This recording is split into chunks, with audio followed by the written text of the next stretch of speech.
In the heart of South Asia, a colossal decision was made in 1947 that fractured nations, families, and histories.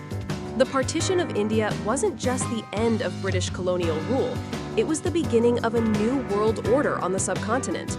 It birthed two nations, India and Pakistan, but left behind scars that have yet to fully heal. Welcome to HistoryQuest. Let's uncover the history behind Partition of India. More than 75 years later, partition still casts a long, painful shadow.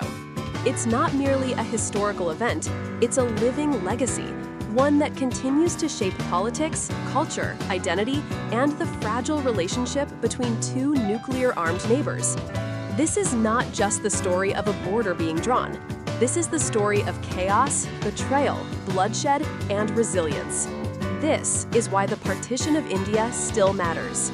To understand partition, we must go back to the mid-19th century, when the British East India Company controlled large parts of India.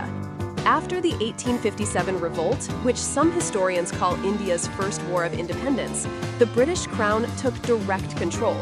This marked the beginning of the British Raj. The British implemented a classic strategy: divide and rule.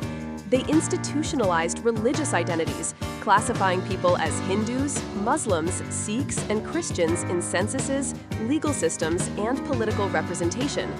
This rigid communal categorization began to erode centuries of coexistence.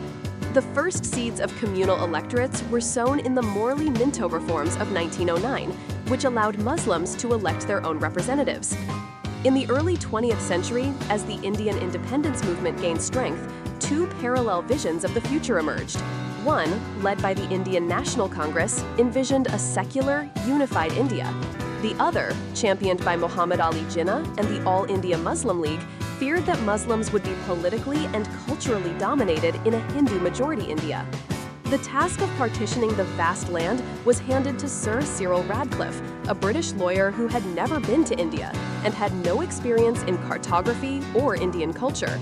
He had to divide Punjab and Bengal, two of the most culturally complex and religiously diverse provinces. Radcliffe was so horrified by the violence that followed his line, he refused his fee and left India immediately after completing his task. What followed was one of the largest forced migrations in human history. Over 15 million people were displaced. Muslims migrated to Pakistan, while Hindus and Sikhs fled to India. It is estimated that 1 to 2 million people were killed in the ensuing violence. But numbers cannot capture the grief of losing homes, neighbors, friends, and an entire way of life. So why does the partition still matter today? Because its consequences are not confined to history books.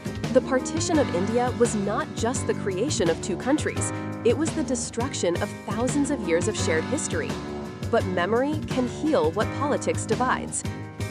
If you find this video gripping, don't forget to like, share, and subscribe the channel, and press the bell icon for latest updates.